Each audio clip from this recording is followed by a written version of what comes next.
Bismillahirrahmanirrahim. Rabbana sudurana wa yassirlana umurana wahlul 'uqdatam min lisana yafqahu qalina. Bersama saya lagi Sir Faiz untuk subjek prinsip perakaunan.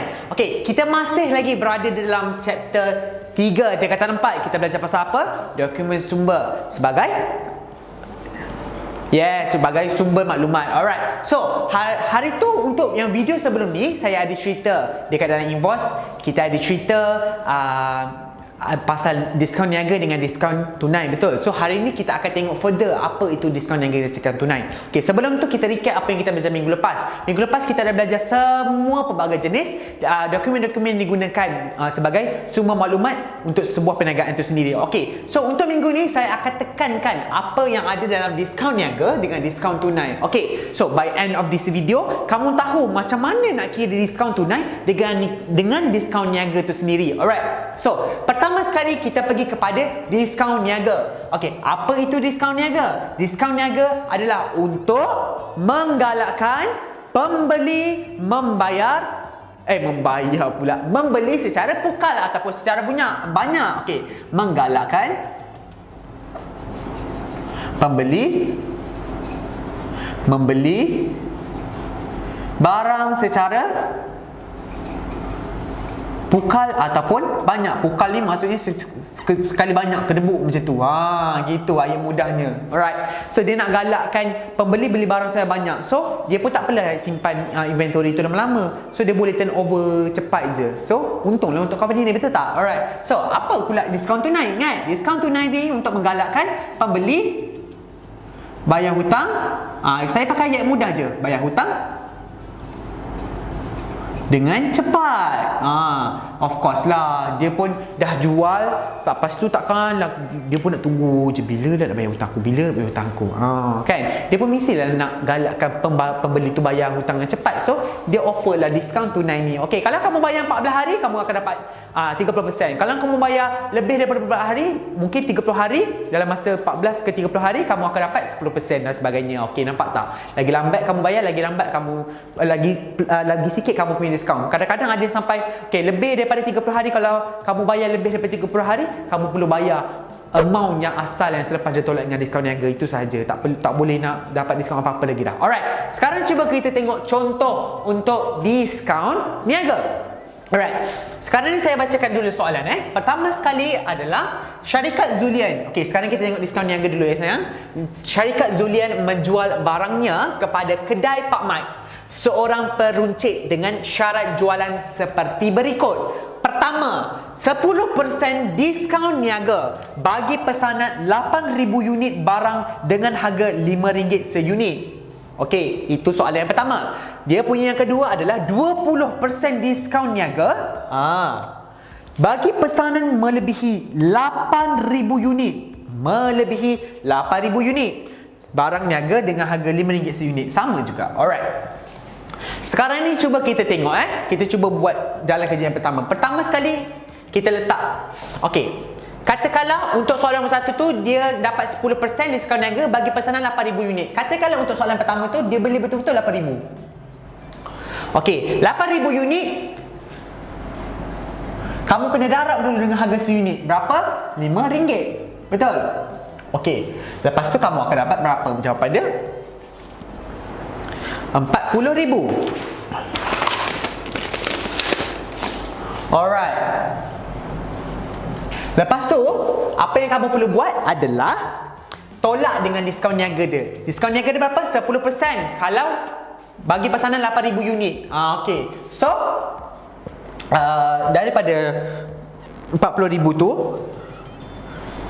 kamu kena darab dengan 10%. Kamu akan dapat 4,000. Ni kamu kena tolak dengan diskaun ni. So, berapa harga dia adalah 36,000.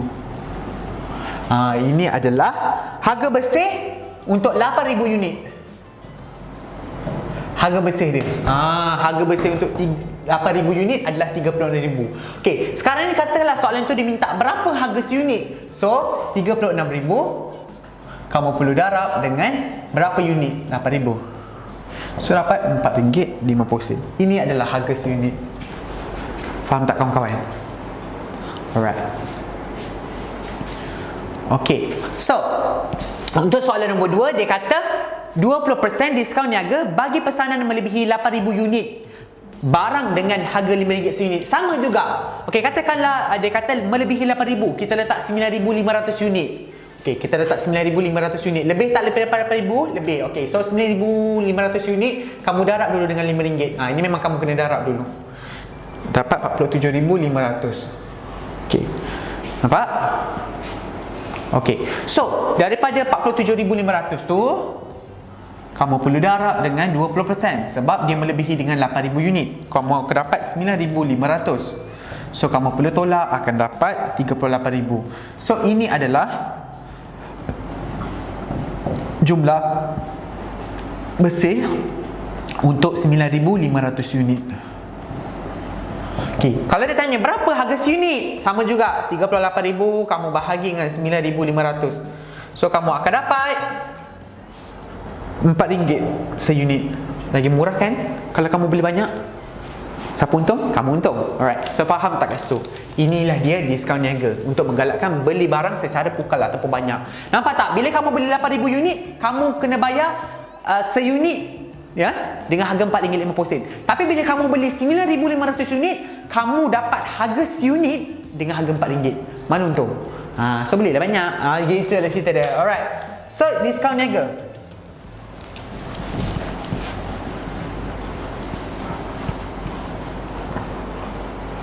Okey. So sekarang kita tengok diskaun tunai. Okey. Setakat ni diskaun niaga jelas tak? Okey, good. Okey, untuk diskaun tunai, ingat diskaun tunai adalah untuk menggalakkan pembeli membayar dengan cepat. Alright. So sekarang kita tengok contoh dia. Okey, syarat dia adalah 10% diskaun niaga. Lepas tu syarat kredit dia 5% 14 hari, 3% 30 hari. Okey, nampak? 5% 14 hari, 3% 30 hari. Okey. Pertama sekali, dia punya soalan adalah Subdif membeli barang niaga pada 20 Mac dengan harga senarai 860 dan menjelaskan hutangnya pada 31 Mac. Okey. Dia beli bila? 20 Mac. Dia bayar bila? 31 Mac. Okey, soalan saya, dia masuk dalam 14 hari atau 30 hari?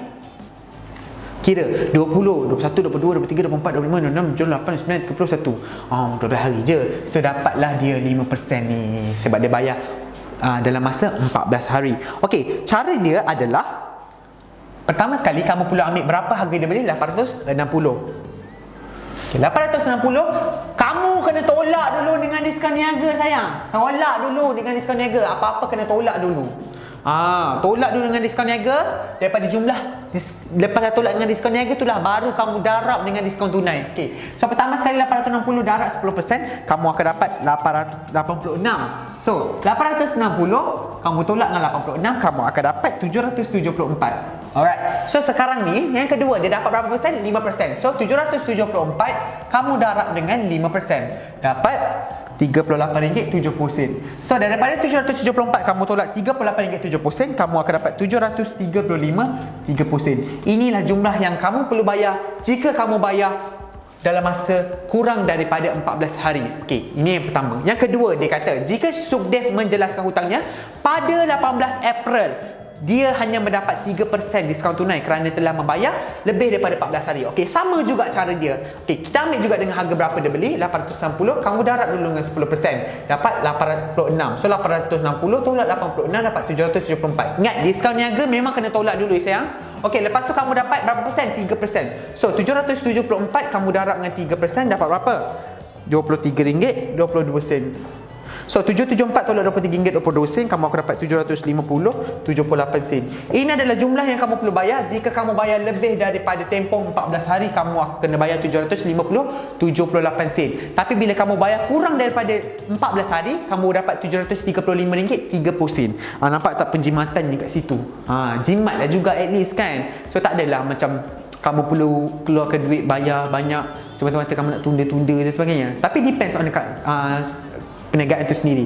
Kalau dia mampu untuk bayar awal, dan okey. Kalau dia memang untuk tunggu barang yang dia dah beli tu untuk dijual, untuk dapat balik turnover semuanya, itu bergantung. Tapi selalunya sayang, diskaun niaga dengan diskaun tunai ni memang digalakkan untuk beli barang banyak. So beli barang banyak, pembeli pun tak payah simpan stok banyak, dia pun boleh turnover. Penjual pun beli banyak, dia pun dapat diskaun. Dia pun tak perlulah bayar dengan harga yang lebih tinggi. Betul tak? Nampak ni, kalau kamu beli banyak tadi, kalau kamu beli dengan 8,000 unit, kamu cuma dapat RM4.50 seunit. Tapi bila kamu beli 9,500 unit, kamu dapat RM4 je seunit. Untung tak untung? Untung sebenarnya bagi kamu. So kamu jual dekat klien, harga yang sama juga kan, seunit berapa dan sebagainya.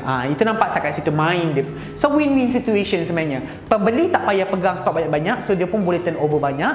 Penjual pula tak payah nak bayar banyak dengan harga yang tinggi, sebabkan dia dapat diskaun ni. So dia pun boleh turnover balik tu tinggi. Inilah tricky dia. Alright. So diskaun tunai pun sama. Diskaun tunai ni pembeli pun naklah selamatkan dia punya site kan. So kalau lama-lama sangat bila pembeli ni hutang, penjual ni pun rasa macam nak hutang lapuk pula ke? Hutang lapuk tu pula apa? Nanti kita cerita. So macam penjual ni pun insecure. So dia pun nak galakkan pembeli ni bayar hutang dia dengan cepat. Dia pun galakkanlah diskaun tunai ni sendiri. Tapi ingat, diskaun tunai kamu kena tolak dulu diskaun niaga. Amount lepas dah tolak dengan diskaun niaga tu, baru kamu tolak dengan diskaun tunai. Ingat tu sayang. Alright. Okay, so win-win situation juga. Kalau kamu bayar cepat, pembeli bayar cepat kepada penjual, pembeli dapat bayar kurang, penjual pun dapat duit dia. So dia dah secure. Win-win situation. Kalau kamu bayar lambat, dia pun tak dapat nak turnover dia punya duit, nak beli stok baru dan sebagainya. Kamu pun perlu bayar lebih kan, daripada kalau kamu bayar awal, kamu dapat diskaun, kamu dapat bayar sikit dan sebagainya. Nampak macam tadi, kalau kamu bayar cepat sikit, kamu dapat 735. Kalau kamu bayar lambat sikit je, 750. Ada untung berapa belah ringgit dekat situ. Walaupun, tapi dalam perniagaan dia sangat memberi kesan kalau lagi pula amount yang banyak-banyak tu, atau kalau beli berjuta-juta dan sebagainya. So nampak tak dia punya penjimatan dekat situ banyak. Okay, so untuk video kali ni kamu dah faham. Saya harap kamu faham diskaun niaga dengan diskaun tunai. Ingat, okey, saya ulang sekali lagi. Diskaun niaga untuk menggalakkan pembeli membeli barang secara pukal. Diskaun tunai untuk menggalakkan pembeli membayar hutang dengan cepat. Okey, diskaun niaga kamu kena, dia selalunya dia dah siap tolak-tolak, dah siap dalam invoice. Tapi selalunya macam ni, dia suruh kamu kira, kamu kena kira lah. So kamu kena kira. Okey, kalau beli 8,000 dengan harga RM5 seunit, 8,000 unit, kamu beli dengan RM5 seunit, kamu dapat 10%. Tapi bila kamu beli 9,500 dengan harga RM5 seunit juga, tapi kamu dapat diskaun sebanyak 20%. So bila kamu tolak, kamu dah kira, sebenarnya harga seunit bila kamu beli 9,500 unit cuma RM4. Tapi bila kamu beli 8,000 unit, kamu kena bayar RM4.50. Dah rugi RM50. Itu baru seunit. Kalau 8,000 unit, kamu kalilah. Okey, dapat tak penjimatan kat situ. Alright, sama juga, ingat diskaun tunai untuk menggalakkan pembeli membayar hutangnya secara cepat, dengan cepat. So tak adalah dia tunggu hutang dia pun nak turnover duit dia untuk beli stok baru dan sebagainya. So kita ni pula bayar cepat, so dapat diskaun dan sebagainya. So aku tak perlulah bayar lebih semata-mata nak tunggu nak bayar dan sebagainya. Tapi depends, apa-apa pun depends on the company. Okay, faham tak kat situ sayang? Alright, so saya recap balik untuk tingkatan 3 pula. Untuk subjek Prinsip Accounting tingkatan 4 bab 3 ni, dokumen. So kalau video sebelum ni saya dah sentuh berkaitan dengan apa dokumen-dokumen sumber yang kita gunakan. Lepas tu untuk video kali ni saya dah sentuh pasal diskaun ni sangat penting ya sayang, sangat penting. Okey, untuk video yang lepas saya ada cover invoice, saya ada cover nota debit, nota kredit, saya ada cover pasal receipt, memo, maklumat debit, maklumat kredit, bil tunai, voucher pembayaran. Lepas tu ada belajar pasal slip bank, slip deposit check. Lepas tu kita ada belajar pasal slip perbankan elektronik dan sebagainya. Okey, sebenarnya bab 3 ni kamu cuma perlu faham apa yang dokumen tu nak sebenarnya. Kalau dia keluarkan invoice asal, invoice asal, kalau aku pegang asal maksudnya aku yang beli. Bila aku beli secara hutang. Bila aku punya company beli secara hutang, of course dia adalah aku punya A, B. Aku belum bayar lagi dia. Okay, jelas kat situ. Simple as that. Okay, so sama juga bila kamu punya nota debit dan nota kredit. Sama juga bila kamu dapat maklumat debit dan maklumat kredit. Alright. So, kalau minggu lepas kita ada berbincang pasal dokumen sumber, so minggu ni saya akan masuk satu je sayang, dokumen bukan sumber. Jangan risau, saya bukan mengajar pendidikan Islam. Memang hari-hari pakai baju macam ni, senang, mudah, sarung je. Macam video sebelum ni saya pakai baju Melayu, senang. Bulan-bulan puasa ni, barakah sikit kelas kita kan. Okay, so saya ada masuk sikit, biasa masuk sikit untuk dokumen bukan sumber. Kalau sebelum ni kita cerita banyak-banyak dokumen tu, ada dokumen sumber. Ini adalah dokumen bukan sumber.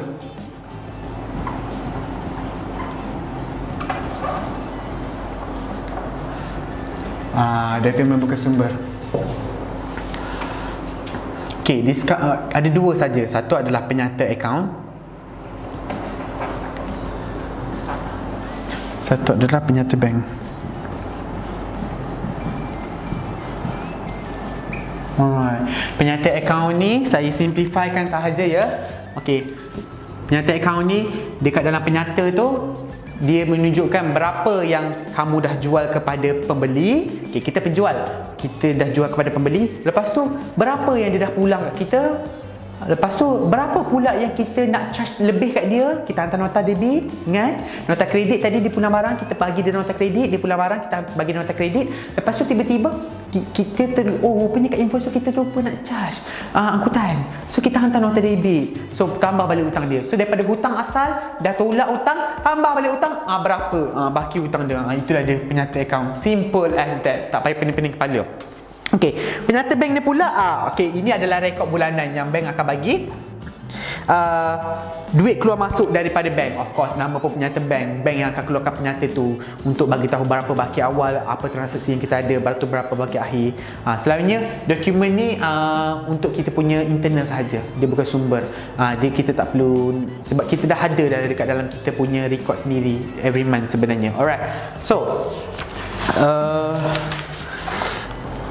okay, kalau kamu tengok slide yang seterusnya ni, nampak ini adalah penyata akaun. Penyata akaun ni dia simple saja, dia cuma bagi tahu apa nama syarikat, kepada siapa, lepas tu apa yang dia debit dan kredit kan. Contoh invoice debit dia, lepas tu nota debit, lepas tu dia tambahkan hutang, lepas tu tiba nota kredit sebab mungkin pulang barang. So berapa hutang dengan kita tinggal. Okey, sama juga dengan penyata akaun. Okey, tengok slide yang sebelah. Okey, penyata akaun ni, penyata akaun, penyata bank sayang, penyata bank, ni bank keluarkan. Misalnya ada debit kredit, lepas tu berapa baki kita kat dalam bank. Itu sahaja. Tak payah pening-pening kepala. Okey sayang? Alright, good, very good. So, okey, sekarang kita pun dah habis cover chapter 3 untuk subjek tingkatan 4. So, untuk next video saya akan buat beberapa lagi latihan untuk subjek prinsip perakaunan. Masih lagi subjek prinsip perakaunan bab 3 tingkatan 4. Kita akan buat pengukuhan sikit lah, macam mana nak kira diskaun tunai, diskaun naga, plus macam mana kita nak klasifikasikan dia. Kalau invoice asal masuk mana, kalau invoice salinan masuk mana dan sebagainya. Okey, sampai di sini saja video kita kali ini. Jangan lupa like, share dan subscribe kita punya channel. Sampai jumpa dalam video yang seterusnya. Assalamualaikum.